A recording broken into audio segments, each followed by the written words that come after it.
Eu gostaria de fazer uma breve introdução, baseada no fato de que nós vemos dias complexos. Nós vemos dias onde nós vivemos encurralados sobre duas cosmovisões. Eu digo isso mais propriamente a cristãos, obviamente.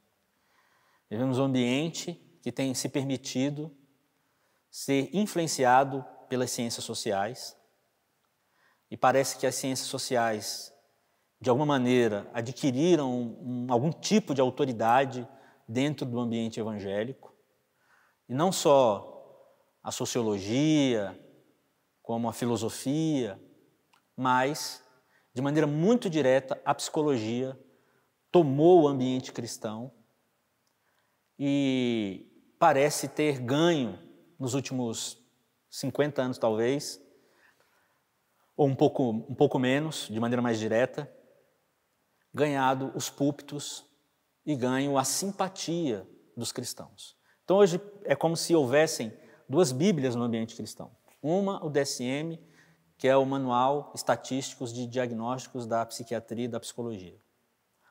Por outro lado, nós temos as Escrituras.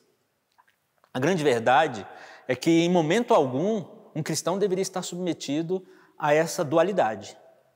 Amém?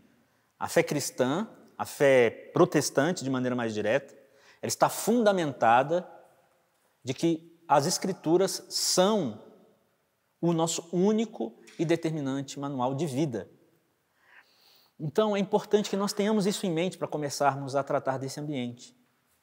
Essa influência que está presente no ambiente cristão se tornou perigosa, porque ela tem toda a sua base epistemológica baseada em aspectos anti-Deus. A psicologia não está fundamentada em uma outra coluna dorsal, senão no evolucionismo filosófico, no materialismo científico, no empirismo, no positivismo, enfim. Ela é basicamente ateísmo, é basicamente uma corrente filosófica fundamentada no ateísmo. Isso deveria nos manter atentos, principalmente por conta do que se dá hoje na nossa história. Vivemos um ambiente onde a mídia, onde determinados instrumentos da informação, onde determinados ditos profissionais querem sugerir que, obrigatoriamente, as pessoas precisarão estar desenvolvendo quadros de depressão, de ansiedade, que é o assunto do qual eu pretendo me ater hoje. E a grande verdade é que as Escrituras não nos dizem que circunstâncias difíceis, que a nossa paz, elas são aspectos de ordem circunstancial. Não, a nossa paz é ultra circunstancial. A nossa paz não depende das circunstâncias. E nós não precisamos estar entrincheirados entre o DSM, que fabrica doenças, e nem entre as Escrituras. Não, nós precisamos nos apegar às Escrituras. Precisamos olhar para a forma como os homens descritos nas Escrituras lidaram com dilemas tão agudos quanto esse que nós lidamos nos dias de hoje. Isso que acontece hoje, igreja, conosco, o que acontece hoje na humanidade, não é nenhuma novidade. Nós tivemos outras pestes, nós tivemos outros sinais do escatom de Deus, que começa desde o momento em que o homem cai. Desde o momento que o homem cai, Deus está exercendo o seu juízo e está refazendo. Nós estamos num processo de refazimento da criação. E essas coisas estão preditas. Essas coisas precisam, na verdade, nos trazer ainda mais um sentimento de paz, porque elas não são senão o cumprimento daquilo que o próprio Jesus dissera em Mateus 24. Essas coisas acontecerão. E ele diz para que nós não nos alardeássemos, porque ainda não será o fim. Como eu já tenho dito algumas vezes, é um sinal. Porém, eu gostaria de fazer a leitura de Efésios, porque ele vai tratar de maneira muito sucinta a questão de onde deve estar a nossa paz. E que tipo de paz está sobre as nossas vidas? Um tipo de paz, meus irmãos, que não se explica cientificamente. Um tipo de paz que os psicólogos e psiquiatras não conseguem definir. E nem nós mesmos, por mais fé que tenhamos, conseguiríamos descrever que processo é esse que se dá dentro do homem. Embora Paulo, na sua carta aos Filipenses, tenha nos trazido assim informações significativas. Então leiamos o texto de Filipenses em nome de Jesus.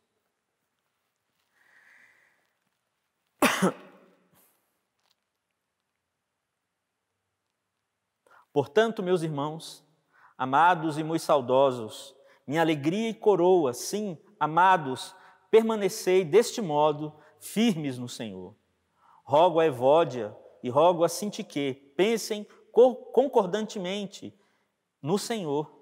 A ti, fiel companheiro de julgo, também peço que as auxilies, pois juntas se esforçaram comigo no Evangelho.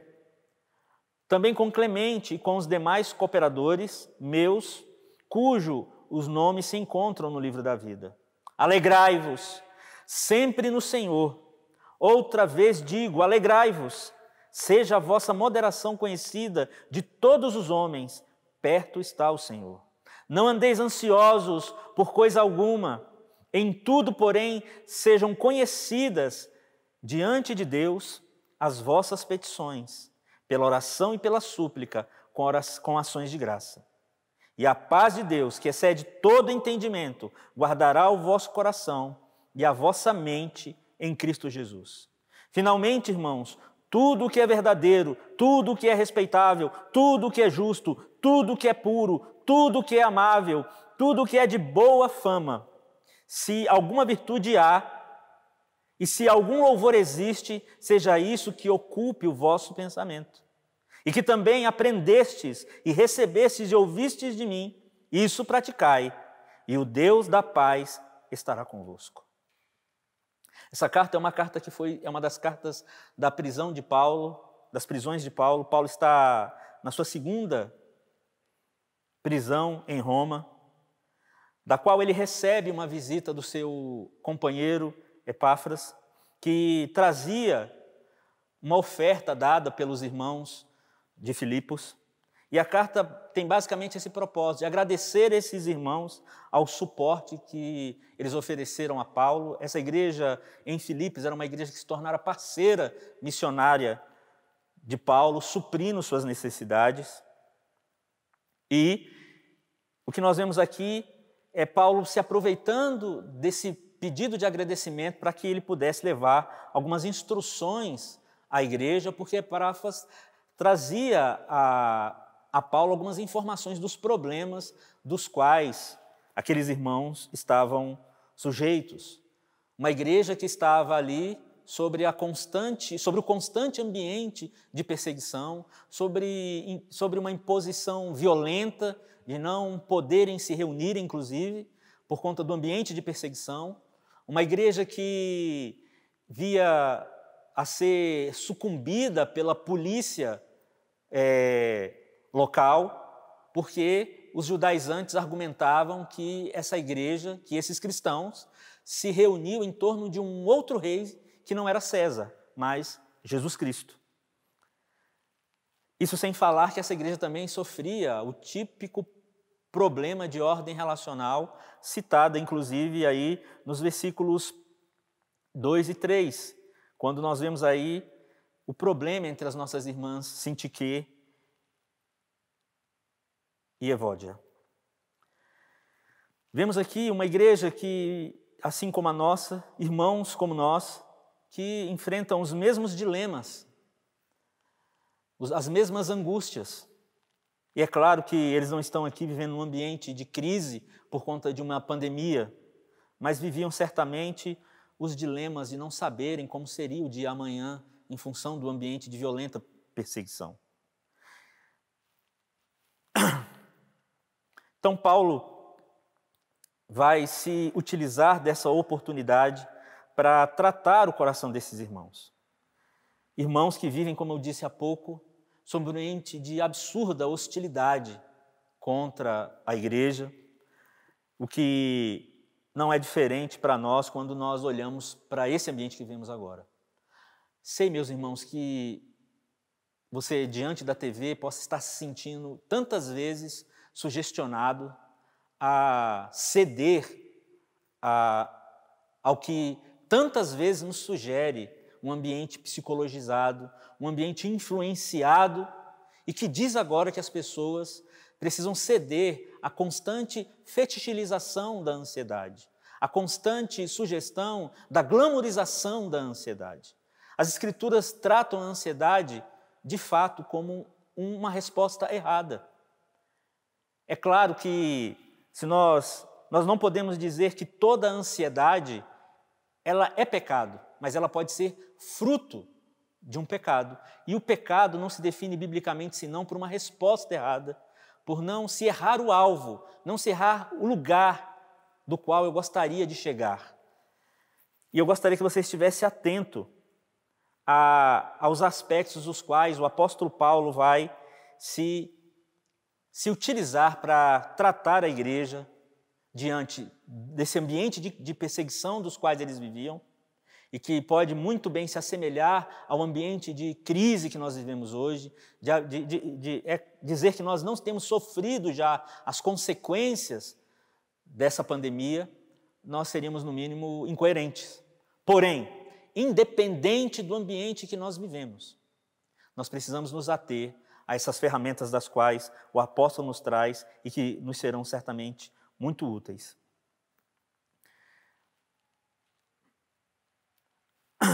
Aí, já no primeiro versículo, Paulo vai fazer uma colocação das mais úteis talvez, que é o estarmos firmes em Deus. Ele vai utilizar isso aí na última frase, no primeiro versículo. E eu queria que você entendesse, igreja, a necessidade de nós estarmos firmes em Deus. Essa é uma terminologia que é tirada do linguajar militar. Esse estar firme não é estar fixo, inerte como uma estátua. Não, é estar como um soldado que, de maneira firme, se resguarda, resiste ao oponente. Então é necessário que nesse ambiente, igreja, do qual nós temos estado, nossos corações precisam estar firmes em Deus. Essa era uma igreja, como eu disse a princípio, que sofria os efeitos da perseguição, que sofria os efeitos da constante hostilização por parte de todo um contexto cultural e social, mas que, porém, ela se manteve firme. E muitas vezes o atual ambiente, tudo isso que nós temos como fé, tudo isso que nós temos como esperança, muitas vezes também é alvo da mesma hostilidade. Nós vemos aí o último ambiente, não me importa ao certo o porquê o presidente conclama as pessoas a fazer um jejum. Uma coisa é certa, nós devemos jejuar. Mas nós devemos jejuar não para manipular o coração de Deus. Nós devemos jejuar porque de fato estamos arrependidos como nação. Não sei se essa foi a intenção do presidente, mas deixa eu lhe dizer algo. Essa deveria ser a intenção da igreja. Se você participou disso hoje, entenda, isso não terá nenhum efeito se você não fez com essa consciência. Não no intuito de manipular o coração de Deus. Se não houve arrependimento da parte das pessoas, ela está desconectada dessa firmeza de Deus. Sim, a firmeza de Deus é uma confiança incondicional, sobretudo no caráter de Deus. É disso que Paulo está falando, de uma firmeza de posição diante de Deus, de resistir porque confia que não estou sozinho. Nos versículos 2 e 3, Paulo pede pelo empenho às irmãs Evódia e Sintique para que elas mantenham a qualidade dos relacionamentos. Esse é o momento, igreja, em que nós vemos inclusive o avanço de problemas entre casais, um avanço da violência doméstica, porque homens e mulheres, esposo e esposa, não conseguem mais conviver no mesmo espaço. É claro que nós estamos falando aqui de duas irmãs, e essas duas irmãs tinham algum problema do qual as Escrituras não se atêm. Paulo não entra em detalhes para nos informar quais eram os problemas que essas irmãs enfrentavam. Uma coisa é certa, elas estavam em alguma desavença. E se nós podemos tirar algo de maneira contextualizada para o atual contexto, é que assim como essas irmãs precisavam pensar concordantemente, hoje nós, nesse ambiente de isolamento, precisamos em nossas casas pensar concordantemente. E se você tem alguma dificuldade com algum irmão, entenda o quanto essas coisas cooperam ou são frutos de um ambiente de ansiedade, porque é justamente isso que Paulo está tratando. Essa discórdia entre Sintique e Evódia traziam à igreja algum desacordo no coração, algum desagravo no coração, provocando certo nível de ansiedade. Essas irmãs provavelmente eram irmãs que exerciam algum peso, porque do contrário, Epáfras não teria levado essa situação a Paulo, e Paulo estando preso. O mais surpreendente aqui é observar que mesmo preso, mesmo sobre pena de morte, Paulo não perde a sua sobriedade. Paulo ainda é esse instrumento de instrução, que não trata apenas de doutrina, mas que se usa de doutrina para tratar a igreja, inclusive essas miudezas de ordem relacional. Então quero dizer a você, pastores, nós estamos nas nossas casas, mas mesmo de longe, nós precisamos continuar cuidando das nossas ovelhas, precisamos continuar cuidando do coração das nossas ovelhas.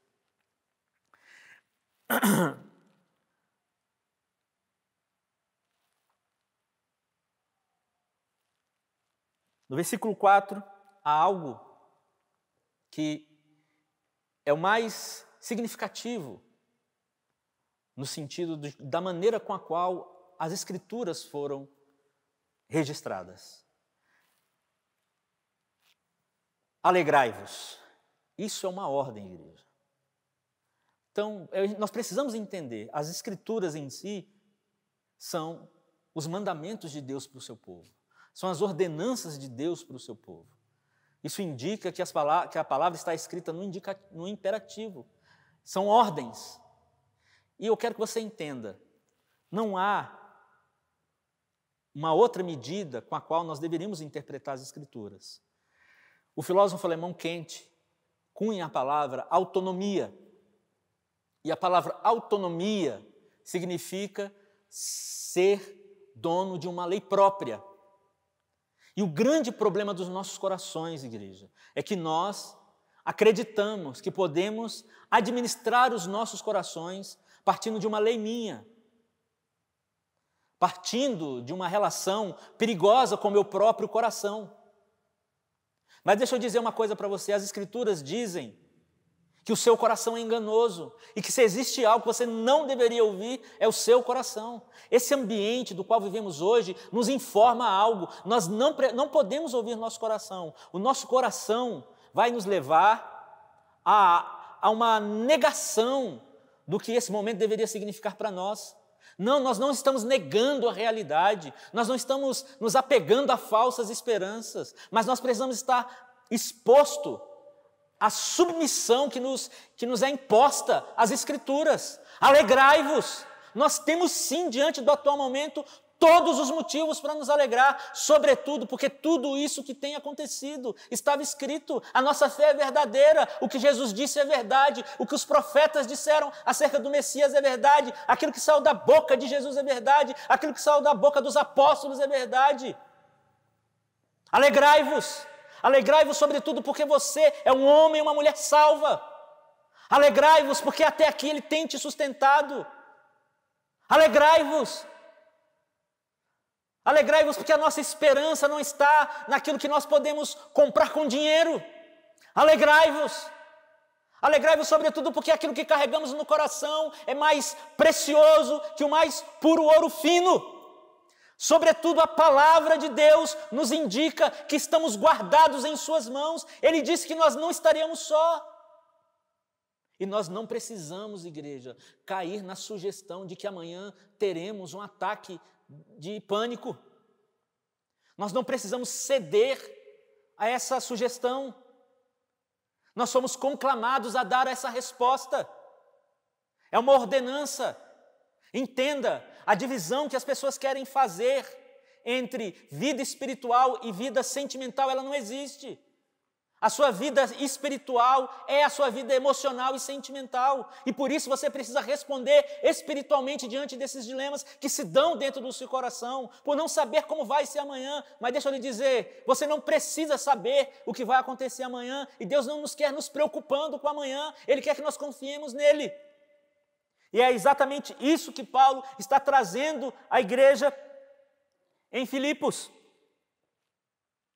A nossa alegria, como eu disse a princípio, ela não é circunstancial, ela é extracircunstancial. Uma alegria que depende da circunstância, não pode, é estar alegre, mas não é ser alegre. E nós somos conclamados pelo Evangelho a exercermos algo que é parte do fruto do Espírito e é a própria alegria. Uma alegria que se mantém não por qualquer coisa que se possa tocar, porque não andamos pelo que vemos, mas pelo que não vemos. Porque nosso pensamento está conectado com as coisas do alto, com coisas superiores, com coisas maiores do que nós mesmos. Porque todas as vezes que nos apegamos a coisas menores do que Deus, nos assemelhamos a essas coisas menores do que Deus, mas quando mantemos o nosso coração firmado em Deus, confirmamos aquilo que determina o nosso propósito existencial de sermos semelhança de Deus. E essa foi a obra do Espírito Santo, de restabelecer em nós a capacidade de darmos as respostas que precisamos dar, se consideramos a grandeza do que recebemos, sobretudo o Espírito Santo de Deus em nossos corações, uma alegria indizível, uma alegria que não se apaga, uma alegria que está baseada em coisas gigantes e poderosas, sobretudo uma realidade celeste, onde Deus, com todo o seu amor, tem cuidado do seu povo. Um outro aspecto aqui no versículo 5, do qual o apóstolo vai se ater, é sobre a palavra moderação, para que nós tenhamos moderação, para que a nossa moderação se torne alvo do conhecimento das pessoas. Esse é o momento, igreja. Esse é o momento que nós não devemos lançar palavras de acusação, que nós devemos dar sentido à palavra, a qual no grego é até difícil trazer para o português o significado dessa palavra. Mas, sobretudo, ela significa equilíbrio no julgamento, de forma que esse julgamento esteja, de fato, carregado de misericórdia. Essa é uma ótima oportunidade para a igreja, para que o Evangelho seja anunciado, para que obras de justiça e misericórdia alcancem o perdido, alcancem as pessoas desvalidas, alcancem o mais fraco. Você não está na condição de julgar quem é ou quem não é. Esse é o momento em que a igreja precisa servir. Esse é o momento que a igreja precisa exercer uma medida de justiça, não para simplesmente determinar juízo. Sim, chame o povo ao conserto, mas, sobretudo, carregado de misericórdia. Se organize como igreja, prove, faça com que a misericórdia de Deus se torne conhecida a partir das obras de justiça, a partir do serviço ao necessitado. Essa é uma oportunidade de pregar o Evangelho, igreja, não só com um discurso, mas com as nossas ações, sobretudo ações de moderação, porque, sobretudo, o Senhor está perto. Esse Senhor está perto, contido ali no versículo 5, é que o Senhor está perto porque Ele está presente, mas também porque Ele pode voltar a qualquer momento. É a isso que Paulo se atribui. E nós devemos manter nossas consciências acesas para tal fato. O Senhor está perto, Ele está presente, Ele está nos vendo. E Ele quer que exercemos o significado prático dessa terminologia, moderação. No versículo 6, a partir do versículo 6, onde nós entramos naquilo que eu acredito ser o ponto nevrálgico desse texto. Não andeis ansiosos. Mais uma vez, nós vemos algo escrito no imperativo, igreja. Então vamos entender. Se eu não estou obedecendo a uma ordem expressa, citada nas Escrituras, então estou pecando. E há muitas pessoas que têm muita dificuldade em citar a questão da ansiedade como um pecado, argumentando aquilo que a psicologia e a psiquiatria tentam forçosamente fazer as pessoas acreditarem, de que as pessoas, porque desenvolvem um quadro ansioso, de que elas estão doentes. Meu irmão, eu não estou aqui para menosprezar a sua dor. Está aqui diante de você alguém que luta contra a ansiedade. E posso lhe dizer uma coisa, eu não sou um doente. E há mais esperança para mim, por não ser um doente. A psicologia tem levado as pessoas a acreditarem que é mais fácil as pessoas, que é mais prazeroso ser chamado de doente do que de pecador. Agora, uma coisa é certa, se há uma ordem nas Escrituras expressas para que eu não esteja ansioso, eu estou desobedecendo a Deus. Eu estou desobedecendo a Deus. E eu peço a você que não desobedeça a Deus. Peço a você que, diante dessa palavra, da qual conheço muito bem na prática, que significa basicamente estrangulamento, ou ser puxado por várias direções. É como se você estivesse sendo puxado por 5 cavalos, cada um numa direção. Você não sabe para onde olhar, você não sabe como tomar uma decisão, você não sabe que decisão tomar. Às vezes estamos tão tomados de aflição por conta da ansiedade que travamos e não conseguimos fazer nada. Mas essa não é a resposta que nós deveríamos dar. Esse é um comportamento que está presente na vida de Adão, está presente na nossa vida desde Adão. Esse é um comportamento que se desperta no coração do homem, porque agora ele está acometido por uma dúvida. Ele não pode mais confiar em Deus, é como se Deus em algum momento tivesse escondido alguma coisa de Adão. E agora ele não, mesmo conhecendo Deus face a face, ele já não confiara mais em Deus. Porém, meus irmãos, essa não é a resposta que nós deveríamos dar. Deixa eu lhe dizer uma coisa, a ansiedade, ela está intimamente ligada a uma postura nossa, à nossa necessidade de controle. Deixa eu lhe dizer uma coisa, você não é Deus. E se você tiver que perder um ente querido, meu irmão, você vai perder, infelizmente. Porque você não está no controle dessas coisas. Se você tiver que ter algum tipo de dano por conta de todo esse ambiente, provavelmente você o terá mesmo. Eu disse isso na semana passada. Isso não está no seu controle. Existem coisas que estão sob o seu controle. Você precisa ser responsável com as suas finanças, você precisa ser responsável pela sua casa, mas você também tem que ser responsável pelo seu próprio coração. É responsabilidade minha as respostas emocionais que eu dou, as respostas espirituais que eu dou. Eu sou responsável. Não, o meio não é responsável. E é essa loucura que a psicologia quer nos fazer acreditar. De que a influência pelagiana, tentando roubar de nós a nossa lucidez, sempre tentando nos dizer que nós somos frutos do meio. Não, você não é fruto, você não é consequência do meio. Ele tem o seu impacto, ele tem a sua influência, mas é norteado, pastoreado, ensinado, exortado, ordenado pelas Escrituras, que você vence as possíveis influências do meio. É na medida de uma vida de obediência, a esse alegrai-vos, a esse não estejais ansiosos, que nós nos encontramos na condição, pela ação da graça e do Espírito Santo de Deus, em dar a devida resposta. Sobretudo entendendo que há um Deus, reconhecendo um Deus grandioso, do qual, sobre Ele e nas mãos dEle, está o controle de todas as coisas, não nas nossas mãos. E nós devemos confiar que aquilo que Ele tirou porque Ele julgou justo. Que aquilo que Ele me deu porque Ele julgou justo. E é nisso que deve estar os nossos corações. Jesus, em Mateus 6,34, vai nos trazer uma explicação das mais significativas, pelo qual nós não deveríamos estar ansiosos. Mateus 6,34, não andeis, pois, ansiosos pelo dia de amanhã, porque o dia de amanhã a si mesmo trará o seu cuidado. O dia bastam os seus próprios males.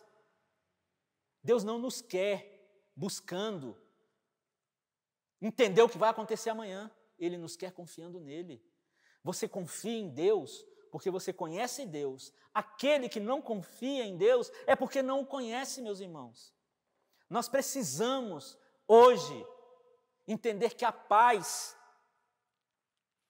que nós buscamos está, sobretudo, em confiarmos em Deus, porque nós o conhecemos. Há um fluxo que determinam aquilo que é a derrocada dos nossos corações, medo, ansiedade e depressão. Você não precisa cair nesse fluxo. E você tem algo de ordem prática para não seguir esse fluxo. Obedeça. Não estejais ansiosos por coisa alguma. Esse coisa alguma são qualquer coisa, inclusive o Covid-19.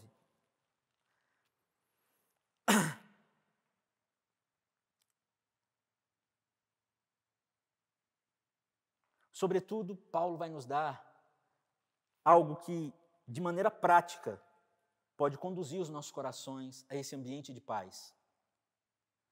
Oração. A oração é, sobretudo, uma ação de adoração. E o que é adoração? Adoração, igreja, é me voltar para aquilo que Deus é. E muitas vezes as nossas orações não são ouvidas porque elas interpretam a questão da petição citada aqui no texto como o único aspecto da oração. Mas uma oração não é marcada só por petição. Sobretudo ela é marcada assim por petição, mas por súplica, que é reconhecer a nossa incapacidade, a nossa pequenez diante de Deus. E ações de graça, que é uma ação grata a Deus, não só pelo que Ele vai fazer, não só pelo que Ele pode fazer, mas sobretudo por tudo que Ele já fez. Será que nesse momento de crise você já lembrou de onde Deus lhe tirou e que Ele lhe conduziu até aqui, que Ele lhe sustentou até aqui? Pois é, meus irmãos, e o exercício da oração, sobretudo, é uma disciplina espiritual, é algo que nós precisamos fazer constantemente para ter esse nosso coração livre da ansiedade. No versículo 7, onde é o título da mensagem de hoje, eu gostaria de ler rapidamente.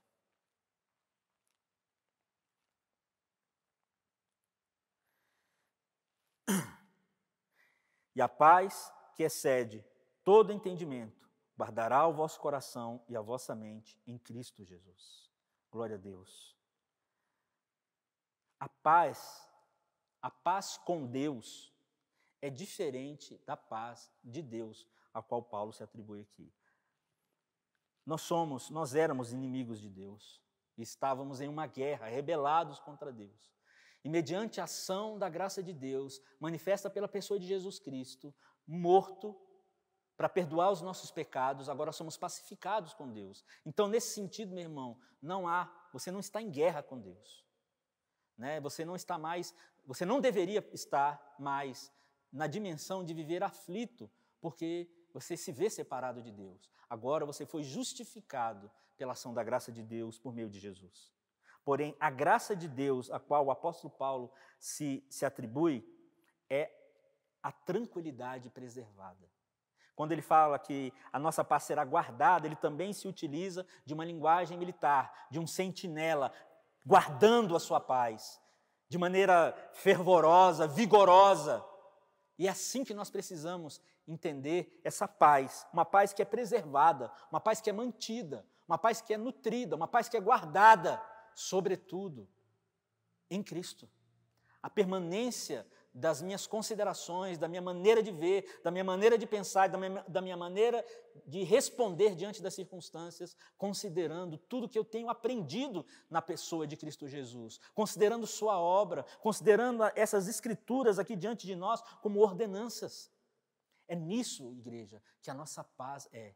Por mais que eu tentasse explicar para você como é que mecanicamente, não existe uma mecânica que eu possa explicar para você, essa paz que excede entendimento, até porque ela excede a nossa compreensão. Mas uma coisa é certa, se você é um crente, em algum momento da sua vida, você bebeu desse cálice, dessa alegria, dessa paz constante, mesmo diante da aflição. E essa mesma medida de paz que precisa ser exercida aqui, no momento que estamos vivendo.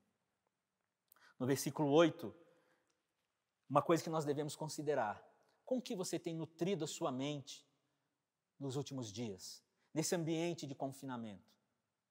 As pessoas estão muito frequentemente expondo suas mentes a qualquer porcaria. Como é que uma pessoa pode estar de fato equilibrada, longe da ansiedade, longe da possibilidade de um quadro depressivo, se ela simplesmente não cuida da sua própria mente? Mas Paulo vai nos dar um indicativo aqui no versículo 8, acerca do que nós deveríamos nos utilizarmos para preservarmos a nossa mente, para que essa paz que excede todo entendimento possa ser mantida. Tudo o que é verdadeiro, tudo o que é respeitável, tudo o que é justo, tudo o que é puro, tudo o que é amável, tudo o que é de boa fama, tudo aquilo que tem virtude, é nisso que nós deveríamos estar pensando. Entenda, toda e qualquer medida de resposta que as nossas almas possam dar, elas são nutridas, igreja. Elas são nutridas, sobretudo, pela palavra de Deus e nutrida por mantermos as nossas mentes diante dessas coisas. Dentro daquilo que parece verdadeiro, não. aquilo que é verdadeiro, aquilo que parece respeitável, não, aquilo que é respeitável, aquilo que parece justo, não, aquilo que é justo, aquilo que parece puro, não, aquilo que é puro. Todas essas coisas precisam ser interpretadas de maneira absoluta. O apóstolo Pedro, como eu fiz o devocional na sexta-feira, vai dizer o seguinte, em 1 Pedro 13,16, que a nossa mente precisa estar preparada. Segundo o apóstolo, no versículo 13 de 1 Pedro, capítulo 1, diz o seguinte: por isso, cingindo o vosso entendimento, preparando a nossa mente com todo o entendimento. O que você entende das Escrituras, o que você entende do Evangelho, o que você tem entendido a partir da pessoa de Cristo. Sede sóbrios e esperai inteiramente na graça que vos está sendo trazida na revelação de Cristo Jesus, como filhos da obediência. Não vos amoldeis às paixões que tenhais anteriormente na vossa ignorância. Pelo contrário, segundo é santo o que vos chamou, tornai-vos santos também vós mesmos, em todo o vosso procedimento, porque está escrito, sede santo, porque eu sou santo. Então é uma questão lógica. Como é que nós queremos ter o nosso coração preservado da ansiedade? Como é que nós queremos ter o nosso coração preservado do medo? Como é que nós queremos ter o nosso coração preservado da ansiedade? Se nós simplesmente não fazemos aquilo que é o coerente a ser feito, o preservar o nosso coração, o guardar o nosso coração, mantendo um diálogo com Deus em oração. Sobretudo, guardando o coração, preparando, nos capacitando a darmos a resposta que precisamos dar. Deixa eu lhe dizer uma coisa, meu irmão, é responsabilidade sua responder emocionalmente de forma coerente, é responsabilidade sua responder ao atual ambiente de maneira coerente e madura. É responsabilidade sua, porque você já foi capacitado pela ação da graça e pelas Escrituras a corresponder de tal maneira. Nós não respondemos em função das circunstâncias. Elas estão aqui e não se pode negar, mas mesmo diante delas, eu tenho uma responsabilidade.